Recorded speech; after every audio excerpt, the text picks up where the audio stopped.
Okay, this is a really interesting one. I'm a big fan, as you know, of Chris Daukaus. I'm a big fan of the Daukaus brothers, to be honest. But Chris Daukaus is far more effective with his skill set at heavyweight than his brother is, and I think it's based on the fact that he's very quick. You know, he's really quick for a heavyweight.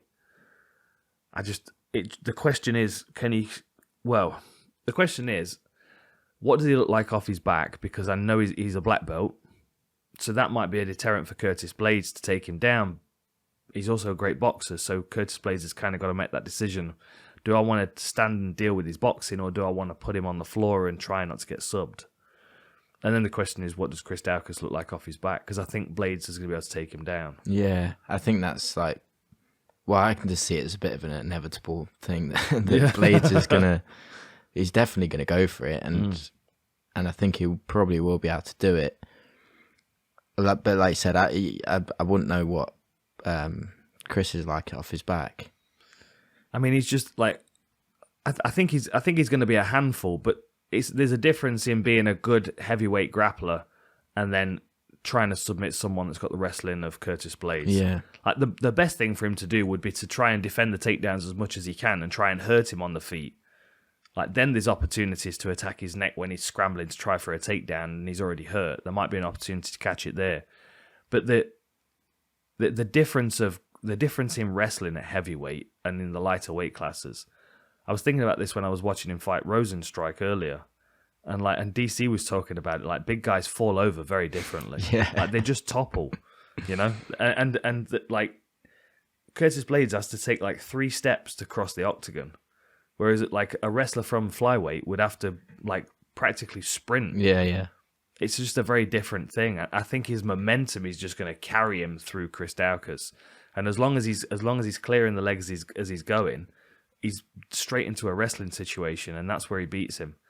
He might just maul him like he has done other people. I mean, like he did against Rosenstrike in his last one. Yeah. The one thing I noticed in his fight against Rosenstrike, because the fight before that was Derek Lewis one where he got like uppercut. Yeah.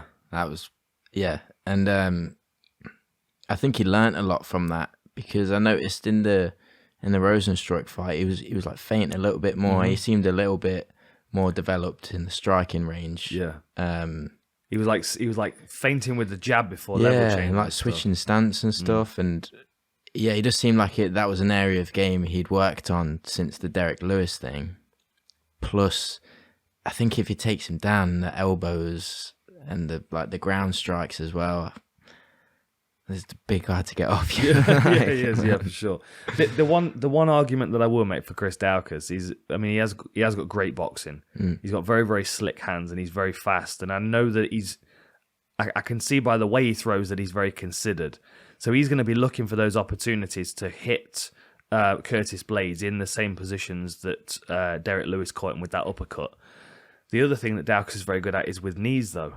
And, you know, anytime Curtis Blaydes is level changing, if he's able to get that frame across his shoulders there, get that tie clinch, it might give him enough space to be able to drive a knee in. It's going to be difficult to do. I mean, the most likely thing is he's going to get toppled over throwing knees. But, you know, I mean, he stopped Olenek standing with knees and punches. I don't know. I'd like to pick Chris Daukaus because I like his style. I like the confidence that he has in his boxing, and like Daukaus against Aspinall would be a banger of a fight. Yeah, you know. You think it's a shame because those fights would be, but do you think they'll actually ever fight now?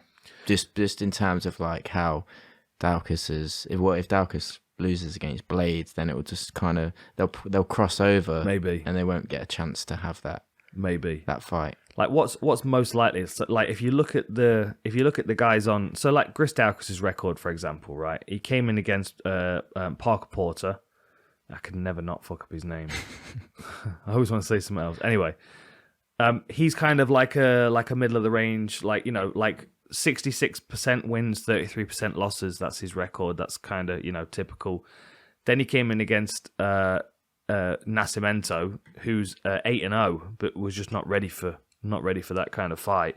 But then after that, he fought Olenek and Abdurrahimov. So he's fought 2 guys that in 2 years' time are probably not even going to be in the division anymore. They're going to be retired. Derek Lewis, how many fights has he got left? 3, 4 maybe. Yeah. Like Curtis Blaydes is going to be here for a while. He's not had nearly as many fights as a lot of these guys. Like Derek Lewis has got loads of fights, loads of experience. Abdurrahimov 25 fights. Olenik's got ridiculous numbers. I feel like if you look at the next generation of heavyweights, I think a lot of these guys are going to be around in years to come. I think Daukaus is one of them. Like the heavyweight division right now, I can see like Spivak could potentially be around. He's very problematic. Aspinall will be around. Daukaus will still be around. Taito Avasa is going to still be around.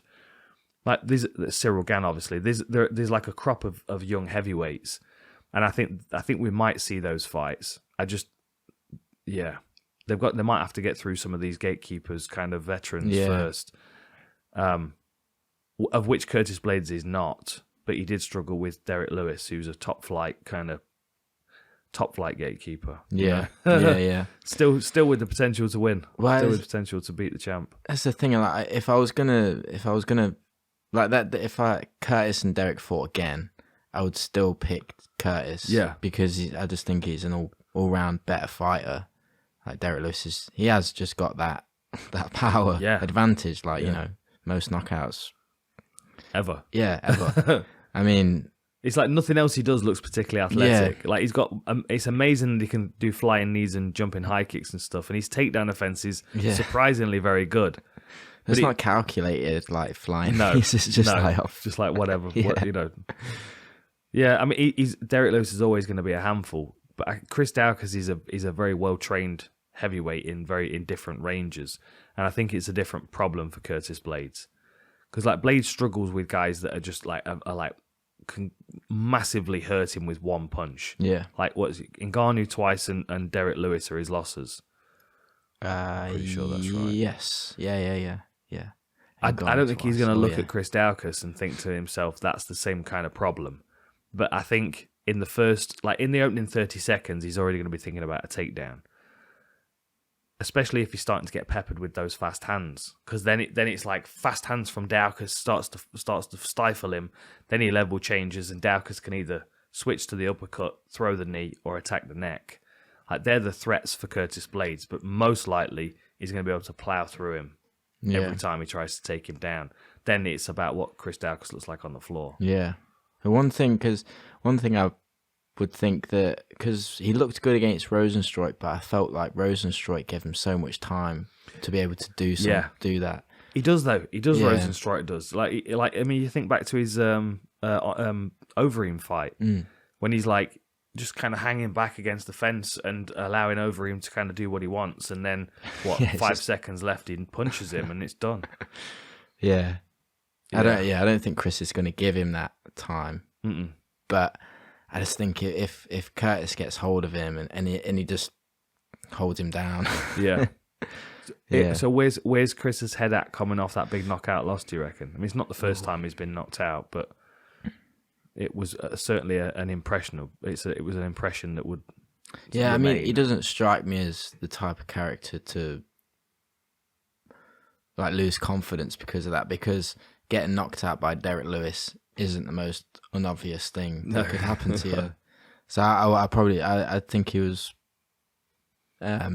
smart enough to realise that and not really think much into it. I don't think he's going to see Curtis Blaydes as being that problem either. Exactly, yeah. So I think he'll be more confident in other aspects, I guess, going into it.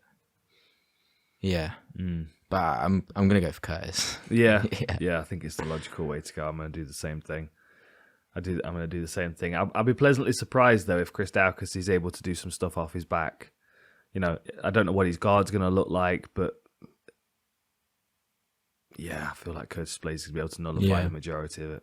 Yeah, for sure. Interesting one.